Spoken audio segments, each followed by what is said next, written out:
இந்த சிம்சோனை பாத்தீங்களா? எல்லாரும் என்ன கவனிங்க. இந்த சிம்சோனுடைய வாழ்க்கையில ஆவியானவர் இருந்தார். அதனாலதான் காசா பட்டணத்தின் கதவுகளை என்ன செய்யறாங்க? அப்படி 2 கையால தூக்குறாங்க.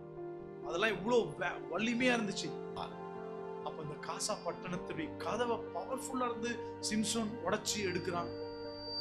இந்த கழுத இந்த தாடை எலும்ப வச்சு, கழுத தாடை எலும்ப வச்சு 1000 பெலிஸ்தர்களை கொன்று போடுறான்.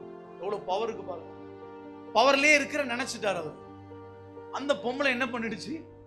முடியெல்லாம் என்ன பண்ணுச்சு? கட் பண்ணுச்சு. நான் நியாயாதிபதியில படிக்கிறேன். முடிய கட் பண்ண உடனே அவருக்கு எல்லாம் போச்சு. அவர் நினைச்ச எதிராளி வரான், அவர் ஆவியானவர் இருக்கிறார்னு அவர் நினைச்சுக்கிறாரு. ஆனா எதிராளி வரும்போது எழுந்து அவங்களை காலி பண்ண நினைக்கிறார். முடியல, பவர் இல்லை. நம்ம படுத்துனே நினைச்சிருக்கிறோம் ஆவியானவர் நம்ம கூட இருக்காரு, பாத்துக்கலாம், ஆவியானவர் தானே, அப்படி ஒரு ஜாலி, அப்படி ஒரு சலிப்பு. நம்ம ஆவியானவர் தானேப்பா, சர்ச்சுக்கு வந்தா போது, எல்லாத்தையும் மன்னிப்பு கேட்டு சர்ச்சில் போய் சொல்லிடுவோம். நம்ம ஒரு முறைதான்.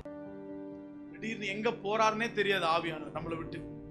இன்னைக்கு இந்த ஆவியானவரை தக்க வைத்து நீங்க சொல்லணும். பைபிள் சொல்லுது 32:8 சங்கீதத்துல, நான் உனக்கு போதித்து நீ நடக்க வேண்டிய வழியை உனக்கு காண்பித்து உன்மேல் என் கண் வைத்து உனக்கு ஆலோசனை சொல்வேன். எத்தனை பேர் என் கூட சேர்ந்து ஆமென் சொல்லுங்க? இந்த ஆவியானவர் போதிப்பாரு. தப்பாலாம் டீச் பண்ண மாட்டேன். I will teach you, I will guide you. நான் உனக்கு போதித்து நீ நடக்க வேண்டிய வழிய உன்மேல் என் கண் வைத்து. நம்ம கண்ணெல்லாம் அவன் கெடுக்கட்டுனா போட்டோம். அப்பா அம்மாவே இப்ப அப்படிதான் நினைக்கிறாங்க. ஏன் அப்படின்னா கேட்டு போ சாணியானே, என் பக்கம் வராத. நான் ஆண்டவர் அப்படி போயிட மாட்டார். ஆவியானவர் நம்ம விட்டு போயிட மாட்டார். நம்மேல் கண் வைத்து நமக்கு ஆலோசனைகளை தந்து, இதை செய்யாதப்பா, இதுல போ, இங்க ஞானமா பேசு, இங்க இப்படி பேசு, பொறுமையாரு, நிதானமாக இரு, அவசரப்படாத. கர்த்தர் அப்படியே கைட் பண்ணுவார்.